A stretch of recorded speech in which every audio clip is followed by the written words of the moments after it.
புலிகளின் தலைவர் பிரபாகரன் பல இலட்சக்கணக்கான உயிர்களை கொலை செய்துள்ளமையால் அவர் தற்போது நரகத்திலேயே இருப்பார் எனவும் பல நெடுமாறன் நரகத்துக்கு சென்று அவரை அழைத்து வர வேண்டும் எனவும் ஸ்ரீலங்கா பொதுஜன பிரமுனவின் நாடாளுமன்ற உறுப்பினர் ரியர் அட்மிரல் சரத் வீரசேகர தெரிவித்தார். பிரபாகரன் தற்போது நரகத்தில் உள்ளார். நரகத்திலிருந்து வருகை தருவதற்கு பல பிறவிகள் காத்திருக்க வேண்டும். பல லட்சம் மக்களை கொலை செய்துள்ளமையால் அவர் தற்போது நரகத்திலேயே இருக்க வேண்டும்.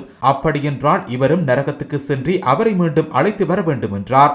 அத்துடன் இறுதிப் போரில் பிரபாகரனுடன் அவரின் மனைவி 3 பிள்ளைகளும் உயிரிழந்து விட்டனர். பிரபாகரன் குடும்பத்தில் எவரும் இன்று உயிருடன் இல்லை என பாதுகாப்பு அமைச்சின் செயலாளர் ஜெனரல் கமால் குணவர்தன தெரிவித்தார்.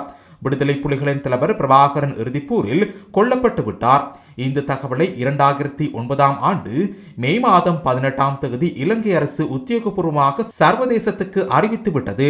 இந்த நிலையில் பிரபாகரனும் அவரின் மனைவியும் மகனும் உயிருடன் இருக்கின்றார்கள் என்று பொய்யான தகவலை தமிழகத்தில் உள்ள புலிகள் சார்பு அமைப்பை சார்ந்த முக்கியஸ்தர் ஒருவர் வெளியிட்டுள்ளார்.